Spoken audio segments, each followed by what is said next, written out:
given their word, their commitment to the president that in the coming weeks there will be a change in momentum. National Security Council promises drastic approach at effectively securing lives and property.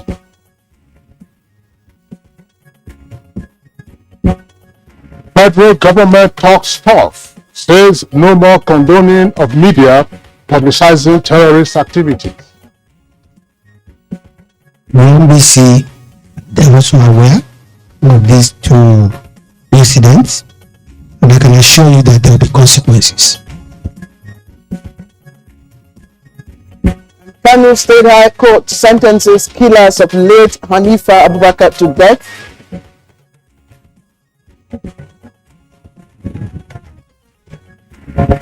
On Good Morning Nigeria today, we shall discuss the state of the Nigerian economy.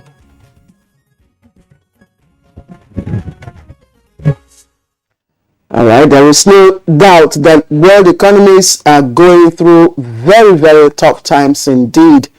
All across the world, governments are re-strategizing to shape up their economies. Now, reports indicate that two leading world economies, that's to say the United States and of course the UK, but in terms of numbers, it will be the UK, it will be the US and China. But the US and the UK are heading towards what's been described as a double-digit inflation rate. For the US is 9.1% and the UK 9.4%. The global economic outlook appears to be significantly getting bleak and unpredictable, as recent reports from the International Monetary Fund says that the world may soon be on the edge of a global recession 2 years after the last one. And the difference between those economies we've just mentioned and Nigeria is the trend. Now, with headline inflation rate put at 18.6%, as the Central Bank of Nigeria kicked in its monetary policy with a new rate of 14%, up by 100 basis points to, of course, address inflation.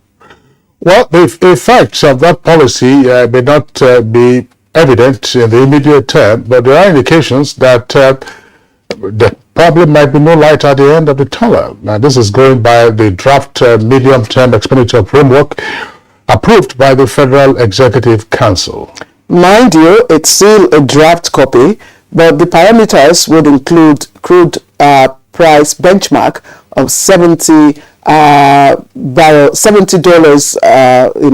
barrels per day in 2023 and $66 barrels per day in 2024 and $62 barrels per day in 2025. And of course, crude oil production rate is expected to be 1.6 million barrels per day in 2023 and 1.813 million barrels per day in 2024 and 2025. Well, the nominal GDP, or the size of the economy, is also expected to grow to over 225 trillion naira, with the non-oil sector said to be accounting for 95% of the growth. Now, the Minister of Finance also indicated that the 2022 budget performed very well and steady before April. But the question is, what is the security for these projections without prerequisite structures? And those structures we talk about are not necessarily derived from an economy which is largely controlled by persons who are reliant on importation. Exactly, Kingsley. And just to drive home our conversation with the words of Wendell Berry, and it says such economy that is genuinely local and neighborly, again we're talking about being domestic, offers to localities, that's to the people, a measure of security, and as successful economies thrive on improved workforce, ease of doing business, and of course the necessary infrastructure to aid business production. So in today's edition of Good Morning Nigeria, we shall focus attention on the state of our economy. Well, let's push aside those numbers we read in the meantime and then ask ourselves a basic question. How is the economy affecting you? And how is the economy affecting your family? How is the economy affecting your business if you run a business? That business could be in the private sector or in the public sector. Headline inflation is well over 18%, as we have indicated, but food inflation, of course, is much higher, and we have seen also the scarcity of basic fuel. These include diesel and also petrol. They have epileptic supply in major cities like Lagos and Abuja, but more particularly here for us in the Federal Capital Territory. And the aviation sector is also heavily impacted. There's scarcity, for instance, of Jet A1, and there is also scarcity of forex to enable the airline operators keep afloat. It was a conversation we had on Good Morning Nigeria today. So all around us, the exchange rate, of course, is being pressured. Well, in the I and E, that's the import and export arrangement, it's around about 410 or thereabout. But the parallel rate is galloping virtually on a daily basis. So what's happening to the economy, and what can be done to pull back and ensure that things get better for all of us? I'm Kingsley Osadolo. I join Claire to welcome you also to this edition of the program, live on the network service of the Nigerian Television Authority. In the course of the program, we have our regular complimentary segments. This will include newspaper review of business. Here is Aunt Jumono right away with the highlights of the morning news. Morning, Aunt. Yeah, good morning, Kingsley and Claire. Here's the morning news. Good morning. A robust national beneficial ownership database has been implemented by Nigeria for deployment towards supporting domestic resource mobilization and combating illicit financial flows, as well as terrorism financing. President Muhammadu Buhari stated this while granting audience to a delegation from the Open Government Partnership Support Unit led by the Chief Executive Officer, Dr. Sanjay Pradhan. That one of the reasons we have made this much progress is because we have backed our verbal commitments with deliberate action by including OGP implementation in the national budget to ensure sustainability of the partnership in Nigeria. You have shown me another dimension of openness. Globally, not enough is recognized on what Nigeria has done under your leadership. We remain determined to give visibility of that. The recent meeting of the National Security Council has ended in Abuja with a firm assurance to Nigerians that there will no longer be a hiding place for any criminal gang to threaten lives and property, as well as the stability and corporate existence of the country. The National Security Advisor, Babagana Mungono, who briefed journalists after the meeting, promised a drastic change in approach and momentum in the renewed effort at effectively securing Nigeria for sustainable socio-economic development. So we made a commitment that we've already started working on a new strategy to deal with these snippets of violence. And they've given their word, their commitment to the president that in the coming weeks, there will be a change in momentum. In the meantime, the federal government says it will not condone media organizations who take delight in broadcasting interviews with bandits and terrorists, thereby making them look as heroes. Information and Culture Minister Lai Mohammed stated this while briefing the media in Abuja. The NBC, they're also aware of these two incidents. They are looking at which part of the broadcasting code which parts have been violated by both the BBC and the Daily Trust. And I can assure you that there will be consequences. A High Court of the Federal Capital Territory has granted bail to the suspended Accountant General of the Federation, Ahmed Idris, and two others. The presiding judge, Justice Adeyemi Ajayi, gave the ruling on the defendants' bail applications. The first defendant, who is the suspended Accountant General of the Federation, is granted bail in the sum of 5 billion naira with two sureties, one of whom must be a permanent secretary, while the other must be a director. The former Accountant General of the Federation, along with Godfrey Olusegun Akindele, Mohammed Kudu, Usman and Gezawa Commodity Marketing Exchange Limited were arraigned by the EFCC on the 22nd of this month on a 14th count charge with brothers on alleged stealing and criminal breach of trust to the tune of more than 109 billion naira. And the Kano State High Court, presided by Justice Usman Nababa, has sentenced the killers of late Hanifa Abubakar, Abdulmalik Tanko, and Hashim Ishaku to death by hanging. Mohammed Ali reports that the third defendant, Fatima Jibrin, is to serve 2 years jail term.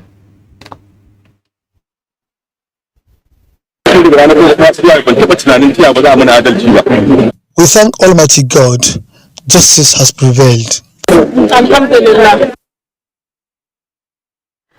There is no doubt that Nigeria is taking crucial steps towards the attainment of the Sustainable Development Goals. What is in doubt, however, is whether the 2030 target is realizable in the wake of the economic, political and security situation, as well as health challenges ravaging countries around the world, Nigeria inclusive. Senior Special Assistant to the President on Sustainable Development Goals, Adejoke Owolope Adefuluri, says with the support and cooperation of all Nigerians, the 17-point development program as designed by government can still be achieved. By standalone programs and projects, they must be carefully integrated into national and sub-national policies and development plans. Currently, we have integrated the SDG into Nigeria National Development Plan 2021 to 2024, and work is ongoing on 2025 to 2030. The General Assembly of the Christian Association of Nigeria, CAN, has elected Dr. Daniel Oku as the new president of CAN. Dr. Oku was unanimously elected at the 12th CAN General Assembly to take over from Dr. Samson Olasupo Ayokunle, who ran the affairs of the association since 2016. Dr. Daniel Oku will now head the office of CAN for the next single tenure of 5 years following a change in CAN's constitution, where the tenure of president ran for 3 years and could be re-elected for a second term. In his acceptance speech, the new CAN president pledged to work for unity of purpose for the growth of Christians and progress of Nigeria. Will continue to dialogue and engage with the Islamic people of the Islamic religion. They are our brothers, they are our sisters. We all live in this country. No matter how good you are, you can't spend more than your 5 years and go. So this has engendered peace and love. Well, that's the news for now. Good Morning Nigeria continues with Claire and Kingsley after this break. The National Automotive Design and Development Council is committed to developing a comprehensive ecosystem necessary for the growth and sustainability of the local automotive industry. We have built 18 automotive training centers across the nation to empower young Nigerians in mechatronics, and spare parts testing centers to protect the Nigerian consumer. The NADDC is dedicated to developing a vibrant automotive sector to empower local talent and to create jobs. As the world goes green, we have enabled the start of production of electric vehicles in Nigeria and have developed 100% solar-powered EV charging stations. We are now focused on enabling the mass production of electric vehicles that are affordable, eco-friendly, and especially engineered for Nigerian conditions. I am Jilani Aliyu. Patronize vehicles built in Nigeria. Wake up the champion in your child. Give them energy to go further. Milo Active Go and the natural goodness of malt, milk, and cocoa helps wake up the champion in your child. Milo. We are the dynamic global energy company of choice, steering the course of Nigeria's biggest export industry. With years of commitment, delivering greater value and improving lives. NNPC is transformed to better meet your everyday energy needs and retain the position as the largest contributor to the Nigerian economy. generating clean, sustainable energy with integrity, excellence, and creating value for all stakeholders. We are NPC Net.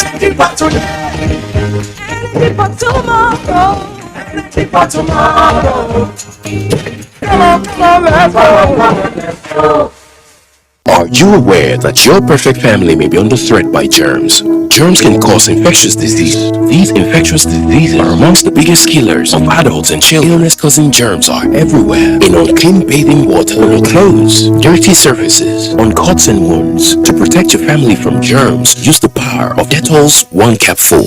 In your bathing water, for your laundry, for surface cleaning, for first aid, and to protect your family from up to 100 illness-causing germs. Use Dettol Shores. The counsel of our fathers. I will urge and advise our younger generation to use talent and brain to sort out problems, not arms. Nigerian youths, let's build our nation together.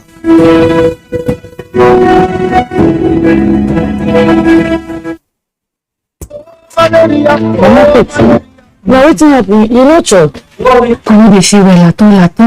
Na so the malaria dey worry me. And I don tell Elomi meet me for here. You suppose go hospital make you go do test now. No waste of time, Jare. Fit. Abeg no vex, so no waste your time. You go stand up make I take your measurement. Measurements? If you just look the person, you go sew the cloth wey go fit am well. Na who dey do that kind one? Na people wey don conclude say dem get malaria wey dem never do test. I don hear. Sense mama. I receive sense so I go do am correct now. Quick come measure me. Make I quick go do my malaria test. Fever na sign of plenty different disease dem, plus including malaria. When you quick do test and na malaria, dem go give you correct medicine. Stop dey waste your money on top wetin no dey worry you, and make you finish all the medicine wey dey give you patapata. Na Federal Ministry of Health and American people dem bring una this message.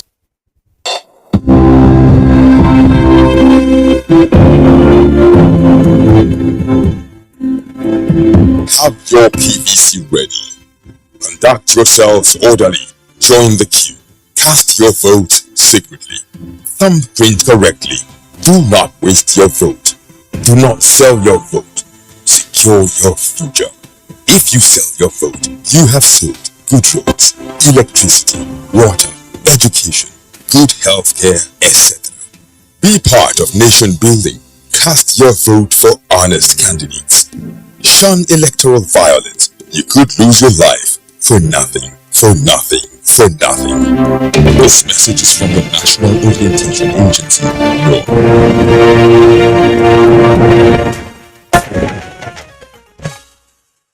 All right, welcome back.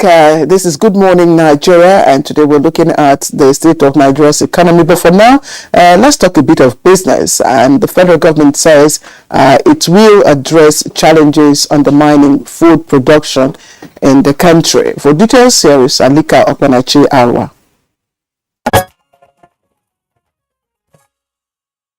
Prices of food items have been on the rise in recent time, and this has been linked to miscellaneous challenges faced by farmers. The federal government is now assuring farmers it will surmount the challenge of insecurity and give food production a priority, with a pledge that government will equally deploy agro-rangers across the country to protect the farmers. Minister of Agriculture and Rural Development, Dr. Muhammad Abubakar, who disclosed this in Abuja, emphasized that the quest to diversify the economy, with agriculture playing a pivotal role, is still very much on course. Let's take a look at Thursday tradings on the floor of the exchange.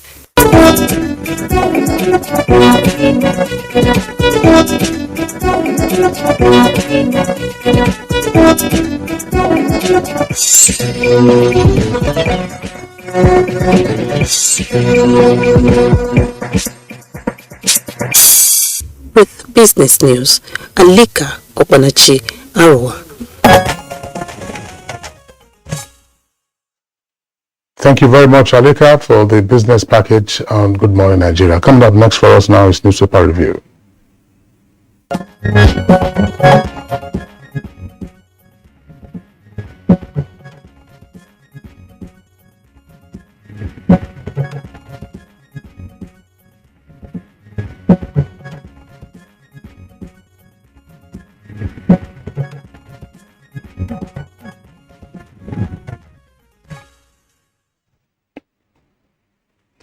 All right, our newspaper reviewer, Bayo Atoyobi, is right here with us in the studios for the review session. Bayo, good morning and welcome. Thank you, Kinsile. Good morning. Good morning, Claire. Okay, we have a copy of the Punch newspaper as well as Blueprint. Let's take a look at the window page of Blueprint newspaper. On the front page of it, you have a number of stories there on the current security situation in the country. Buhari attack. Guards Brigade killed 30 terrorists. That's attributed to Defense Headquarters. And a number of riders there assures Abuja residents, rescue 2 Chibok girls, 2016 insurgents surrender. Federal government threatens Trust TV and BBC with sanctions over documentary. Now the lead story is a double-decker headline, Nigeria in very difficult situation and citizens tired, says NSA. NSA stands for National Security Advisor. Cautions elite and the media on utterances and reportage, says armed forces working on new strategies. Buhari not aware of abduction threat. That's according to the Kaduna State Governor El-Rufai. Let's bomb them out of existence, not waiting to be attacked before responding. Well, that's not attributed to anyone, but you can find out the details on page 6 there. Also on the front page there, contractors settled for NYC contracts, and Rex joined Senate threatening to impeach Buhari. That's the story that's been on for a couple of days now. And then you have at the foot of the front page there, just above that advert, a strip advert says federal government explains withdrawal of $35.6 million from excess crude account. And telecom subscribers to pay 5% tax on call, text, data, and others. That's according to the federal government. Hanifa, that's the kicker. Court sentences killer teacher to death in Kano. Clerk. Okay, let's quickly take a look at the front page of the Punch, which is quite busy this morning. And we're starting with the presidential primaries, the lead story. Buhari's ex-minister asks court to disqualify Tinubu and Atiku. It's on page 2. Nwajuba falls APC PDP primaries over statutory delegates vote buying. Says former Lagos governor ex-VP bribed delegates with dollars. And the picture story, killings, lawmakers knock Buhari. President meets security chiefs. And you can see the picture stories of the meeting right there. Details of that story on page 2. Other stories trending at the foot of the paper. Katsina, Kwara, Gombe declare holidays for PVC collection. Details of that on page 8. Kano school proprietor to die for killing people on page 5. You heard that report this morning in the news. And 18,429 test positive for hepatitis in Nasarawa. According to the Commissioner for Health, I guess, page 15, you can read about that. Now, 109 billion naira embezzlement, ex-accountant general orders secure bail. It's on page 12. A bit above the nameplates now. 78,549 aggrieved contributors dump PFAs, transfer 227 billion naira. Details of that is on page 21. Now, federal government begins implementation of NDDC forensic audit. 4.7 million dead SIMs after FG's coal ban on page 19. And ADAX workers begin strike. Oil production sheds 22,000 barrels per day. Details of that on page 19. Passengers grown as 1 hour flight hits 75,000 naira. Bye. Thank you, Claire. Well, security reports dominate the stories, and therefore we cannot run away from the fact that there is excessive concern about the level of security and insecurity in the nation. This is why the National Security Council says that it is working on new strategies to curtail the increasing insecurity and address the concerns of Nigerians. The National Security Advisor, after the National Security Council meeting yesterday, expressed the concern of and decisions of the council. He says council is now going to take new strategies to curtail the menace of insecurity. There will also be renewed momentum against terrorists. Council is, according to the National Security Advisor, is working on investigations as regards the Kuje Correctional Center, and consequently negligence will attract accountable consequence. Major General Babagana Mongono urged Nigerians to volunteer information and also enjoin them to also admonish the media to exhibit utmost caution, especially in what they report.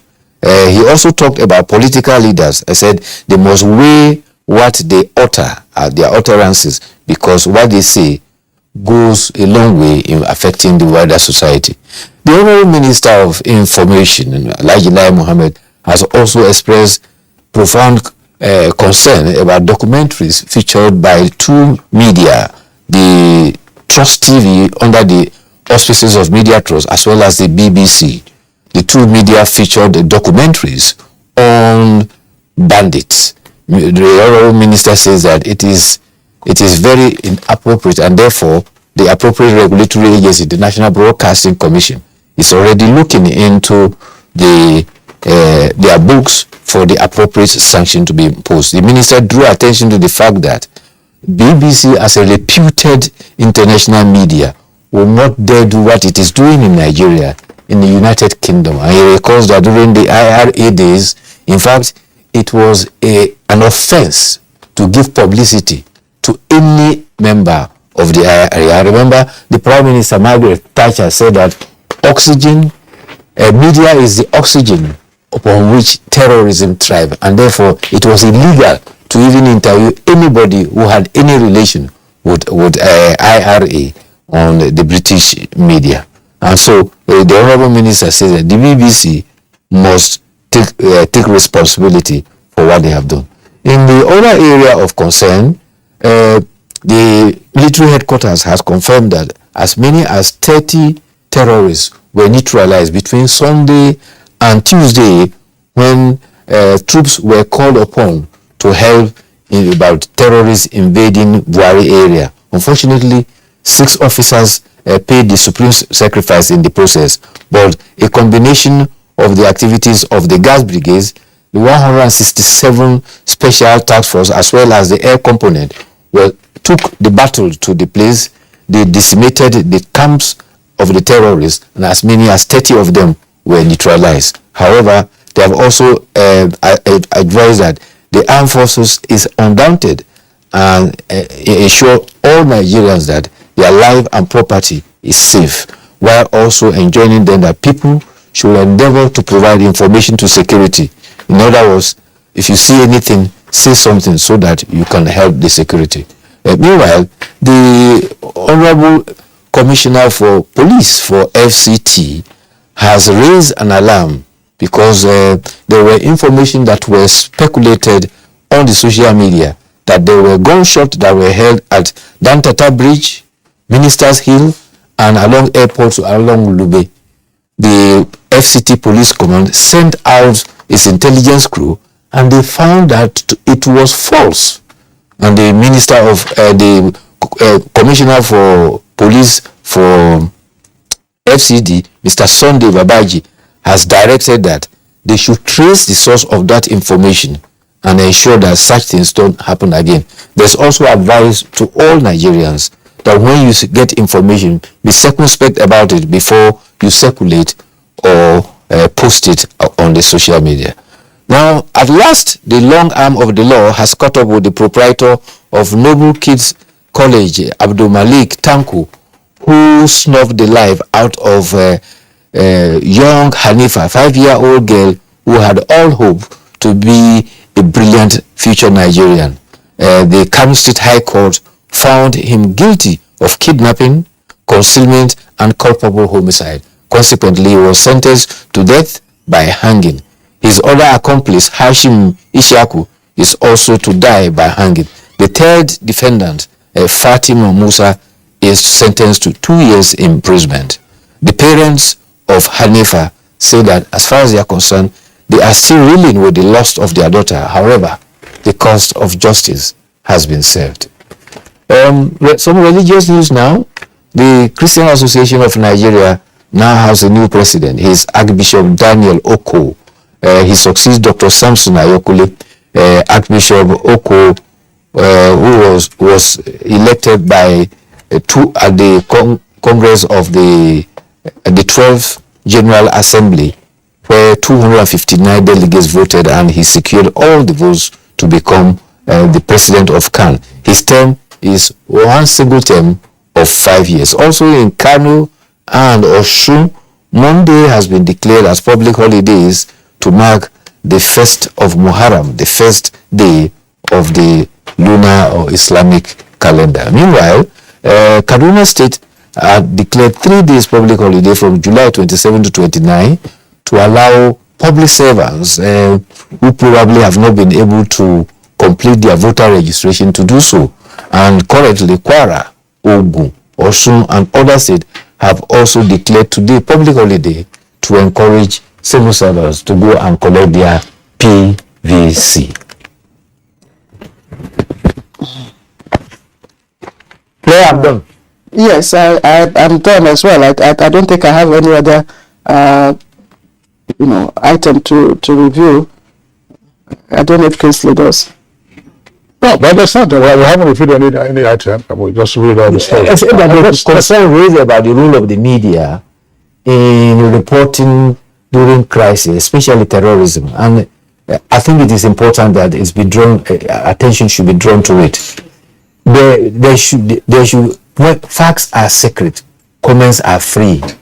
We have gotten an era of a situation whereby comments are put across as information, and it is heightening the anxiety in society, and people are alarmed.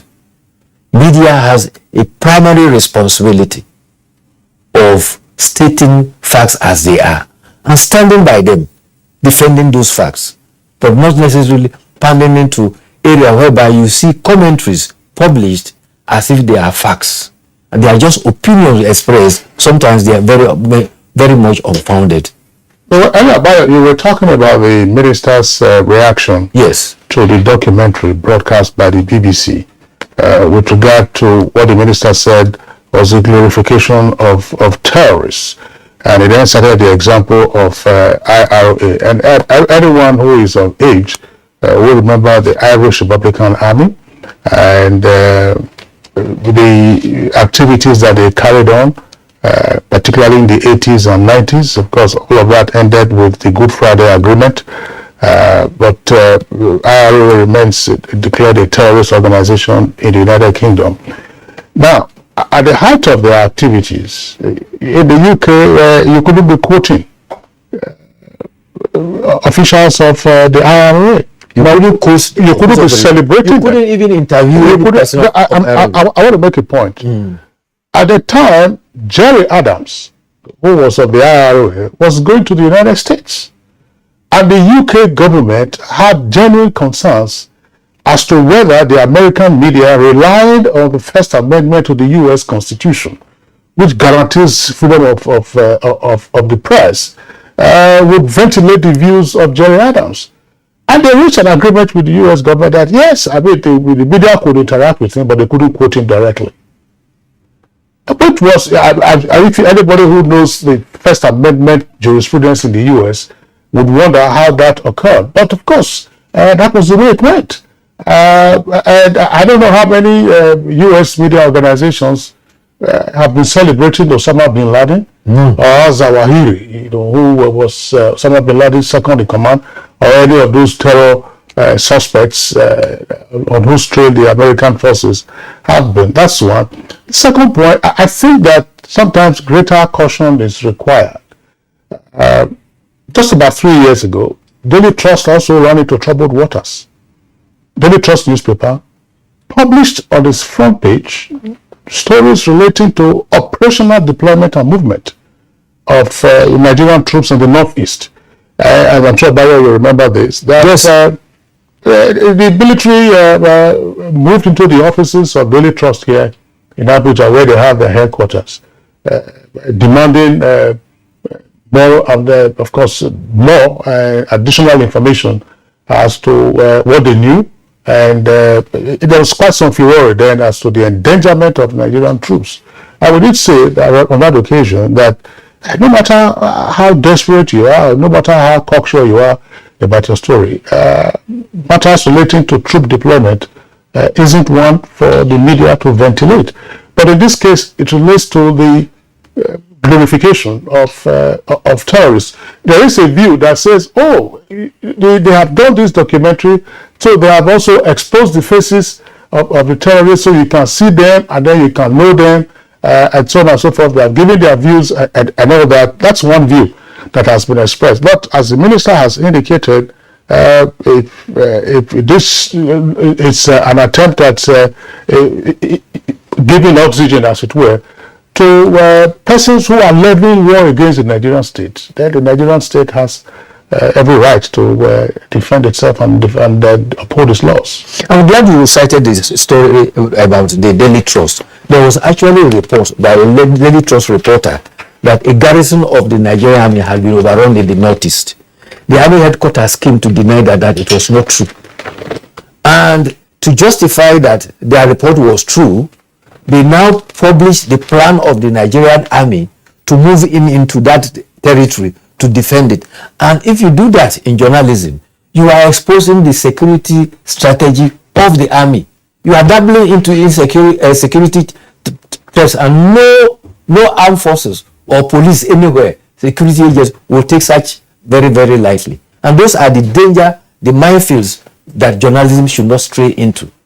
Yeah, I think that, the Daily Trust ordinarily is a reputable organization, but sometimes you have to worry about gatekeeping. How some of these stories slip by. Only the Jonathan years, for instance.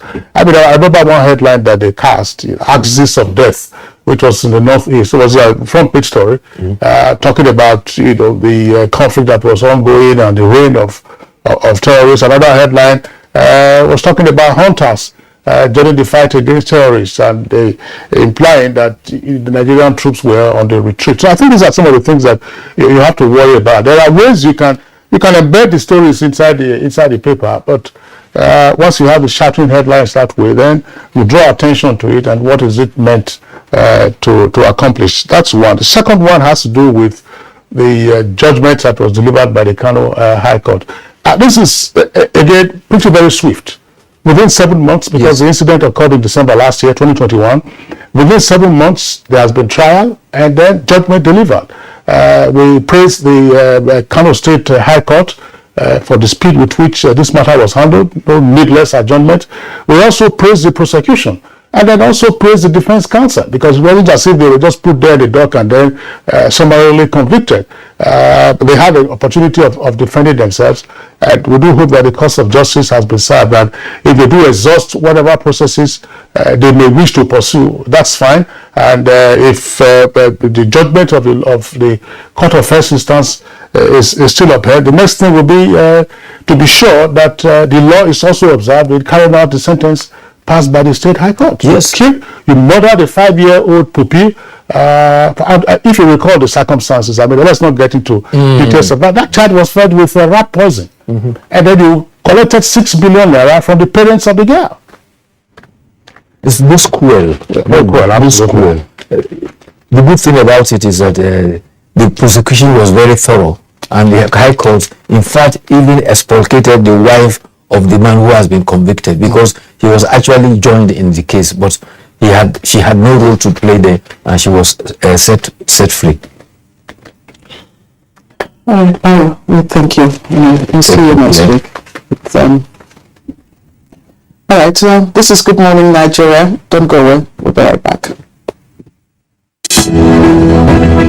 Dialogue, empathy, love and unity a vital component of nation building. For all to be well, we appeal that we should refrain from volatile, provocative, inciting messages and language. Let's build and not destroy.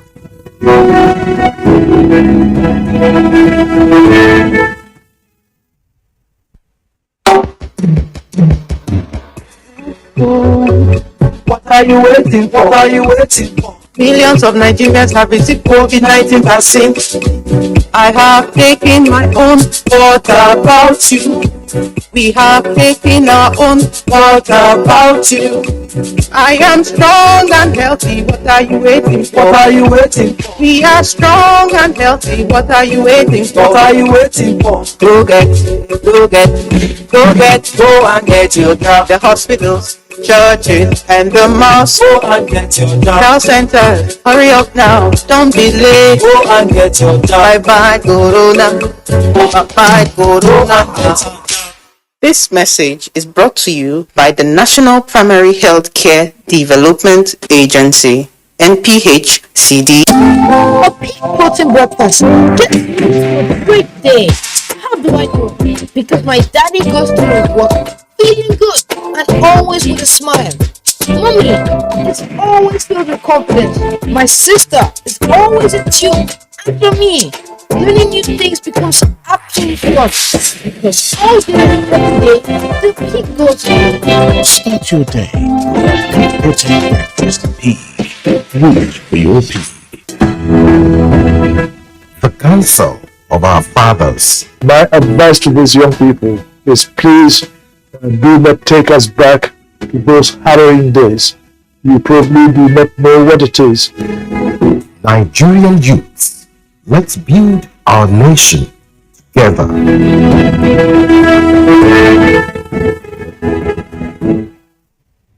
We are the dynamic global energy company of choice, steering the course of Nigeria's biggest export industry.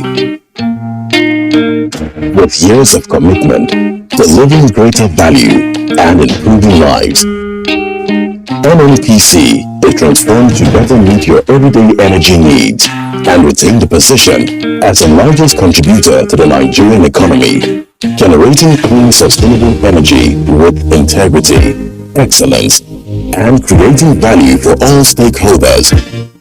We are NNPC Net.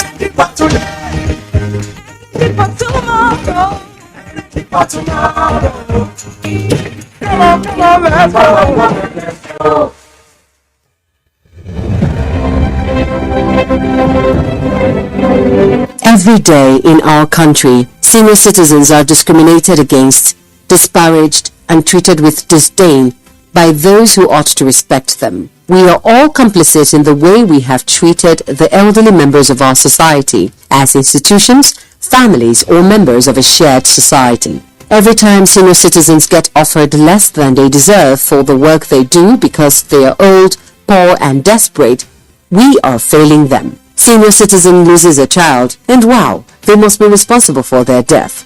Every time a senior citizen gets labeled a witch, is called mad, and shooed out of the way because they have no memory of where they were headed and look unkempt, we are failing them. We say, abeg, you don't old, make it do die, make everybody for rest. To ailing parents, uncles and aunts. That's discrimination. That is neglect.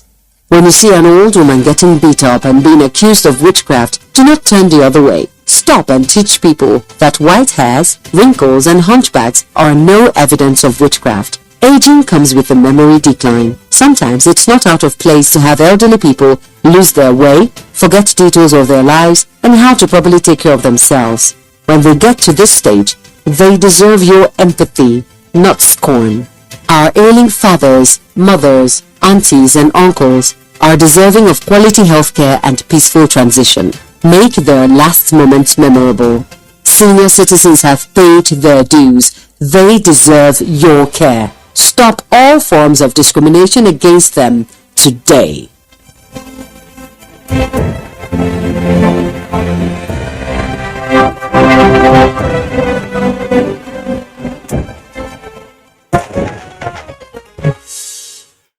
You're watching Good Morning Nigeria, the network service of the Nigerian Television Authority. As a prompt for our conversation this morning, let's listen into this background report put together by our correspondent, Oyemi Ajayi.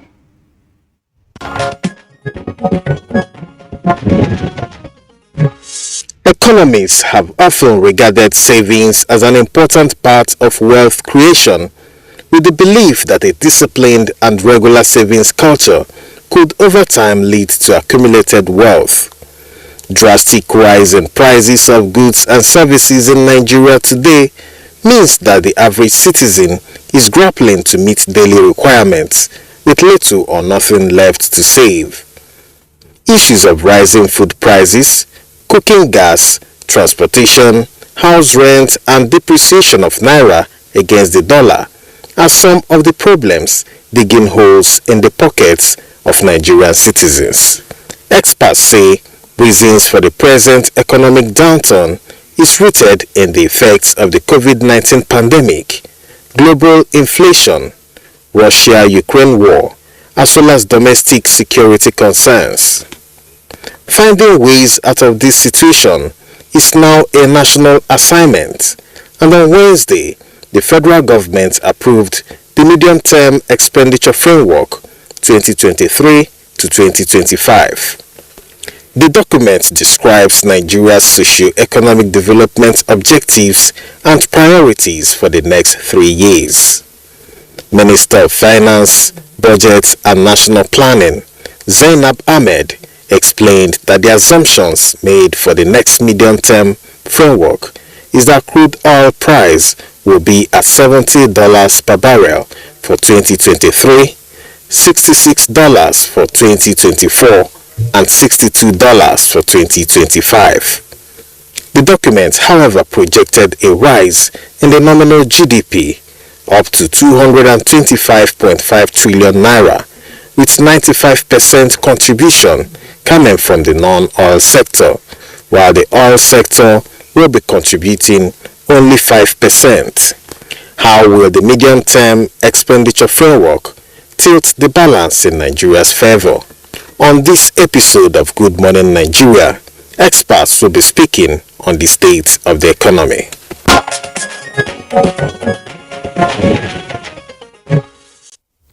All right, that was a background report put together by correspondent Ekene Ndele, joining us here in the studio to discuss the topic. And just a reminder, it's State of Nigerian Economy. We have Professor Ken Ife, who is a development economist and also international development consultant. He's right here with us. Thank you very much for Thank you for having me. All right, Kingsley. Okay, we have from our Kaduna Network Center, the regular guest on Good Morning Nigeria. That's Professor Yushau Ango. Yushau Ango is a professor of finance and entrepreneurship, as well as dean of the School of Postgraduate Studies at the Kaduna State University. Professor Ango, we're glad to have you on the program this morning. My pleasure. Good morning. Okay, we're expecting another guest to be with us via Zoom. Once we are able to get him online, we'll bring him on. But let's begin with Professor Yushau Ango. Ango and Ken, of course, are regular guests on Good Morning Nigeria. Professor Yushau Ango, what's happening to the Nigerian economy? A lot is happening, and a lot is also happening to the global economy. The challenges are numerous, among other things. There is the issue of that we faced in 2016 and 2020 of recession. We came out of it. The recession of 2020 was an outcome of the COVID-19 episode, and in which the economy was closed for a number of months. Now, of recent, we were having the effect of that and the effect of the Russian-Ukrainian war also having impact itself. Now, basically, the major components in which we can see challenges, obviously, in the issue of growth or otherwise of GDP. Thank God for the last 4 or 5 quarters, we have had reasonable or at least minimal growth in that respect. Now, on the other side, another area in which to look is the issue of inflation. Inflation is rising, and the report of Nigerian Bureau of Statistics in the month of June shows that in the month of June, the growth was about 18.6% or thereabout. Now, that is a major concern for the economy. Another major concern, and that also particularly was occasioned by rise in food prices, and also especially the prices of energy, among other major factors. That is one. Another area in which the Nigerian economy is facing concern is the issue of debt repayment or servicing of the debt. Actually, servicing of the debt is the issue. The quantum of debt, the Nigeria, the debt to GDP ratio is very low. It's 23 to less than 24%, which is very reasonable compared to many countries now globally. But then the issue is that of servicing, or the ratio of the debt service relative to the revenue associated with it. Now, all of these are happening while there are also challenges of security, which we are all familiar with. Now, the only consolation, if any, if there is any consolation in all of these, is the fact that this is a global phenomenon, and it's actually even much worse in many countries globally. Even here in Africa, the impact of Ukrainian-Russian war, for example, is felt much more in Egypt or Tunisia. The issue of debt crisis is felt much more in countries like South Africa or Ghana. So this is a global phenomenon. The fact we have always been saying that the fact that there was the fact that there was COVID-19, which later on led to recession, means that we cannot just pick up from where we stopped. We did very well in coming out of the recession, but then these are consequences that the global economy is facing, and Nigeria is not exempt from that consequence. Thank you, Madam Ango, for your analysis.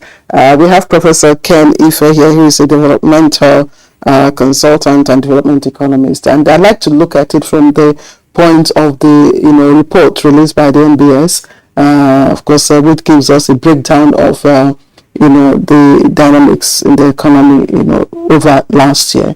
And based upon the report, it says that there was an improvement by 2.6% over last year's 0.51% growth.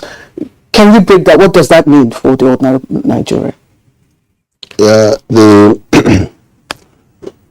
me start this is price. When inflation is price, forex is price, MPR rates, interest rates, they're all price.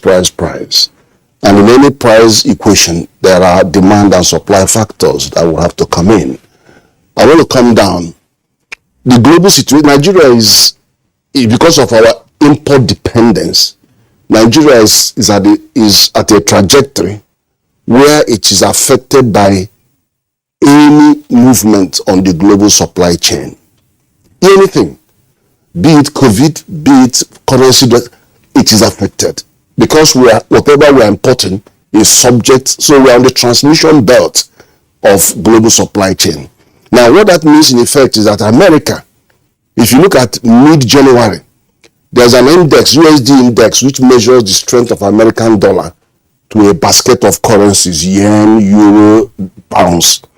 That was about 94.5, that index in mid-January. Now it's about 107 and is heading out in the next 3-6 months to 115. That means American dollar has gained strength at the expense of all other currencies. It's even 1-to-1 with euro.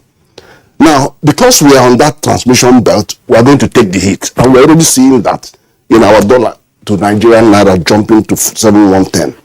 So that is that. Now, what does it affect? It affects everything. It affects inflation. It affects because don't forget that with the NNPC palaver, we are now having to look for 500 billion naira every month to subsidize. That means government will borrow more money to pay for subsidy. Borrowing more money means we are going to have more debt service. That is going to increase. And the money government has to spend is going to reduce. Now, connected to your question about GDP figures. Yes. There are four components. There are four components of that GDP. You have the external sector, which I've just described. You have the household consumption.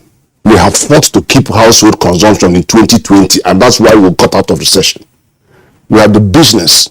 Now, the business is investment, because they are the ones that are investing. Without investment, nothing happens. Then we now have government expenditure. Government expenditure is taking a knock from my last statement, and that is even going to get worse because it's not going to have the cash to spend on capital projects where jobs are created.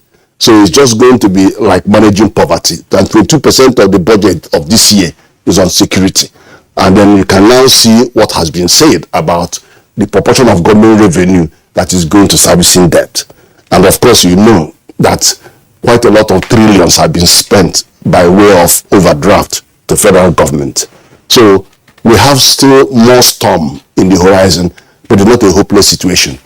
We have growth, which is actually the good news, that the projections on growth have been maintained by IMF and World Bank. IMF is still confident that 3.6% growth will continue. And I'm confident that it will continue. But that growth does not undermine the fact that the inflation is quite high and is biting on the household and whoever is needing to spend money. Our minimum wage hasn't moved. But look at those composite of those four indices that I've mentioned to you, those four subsectors, and that's how you come to a resolution of why would we be having growth when we are suffering on all the other areas. But of course, there are primary sectors as well, because if you look, I looked at it as composition, but if you look at it as primary sector, you have agriculture doing well, over 20%, but not with a rate that is over our population growth. You have in industries, which is already around 20 as well, and then you have this service sector that is about 55%. So service sector is driving growth because ICT is over 16% of the GDP, trade is over 16% of GDP, finance, and all of those, they are all pushing and drawing growth. And the non-oil sector is posting 95% or more of the growth, while the oil sector is only about 5% in terms of composition. And they are still sub-zero in terms of their growth rate. So what is driving us in the non-oil sector? And that's why you can connect to the CBN current program on RT $200 billion. Okay, Professor Ken, before we bring in an angle again, we've had this for many years, that Nigeria is an import-dependent economy and therefore susceptible to shocks in the external environment, such as supply chain disruptions. We saw that during COVID, and now, to an extent, we're also seeing it in the Russian-Ukraine war. All the measures that have been taken over the past decades, and including recent years, what impact have those measures had on weaning us off import dependency and ensuring that at least there's some domestic production that will mitigate the reliance or the consequences of a reliance on excessive importation? Well, there will be a series of measures, but I can tell you there are some that have proven more effective than the others. Nobody disputes today, after what we saw in 1974-75 of Siemens scandal. We had a backward integration program of Obasanjo's administration, and Dangote led that program, and we are no longer importing cement. So we are actually now a net exporter of cement. And the price of cement, and the bag of cement is not less than 4,000. Yeah, but it is different. We are not consuming our forex. We don't have in importing that.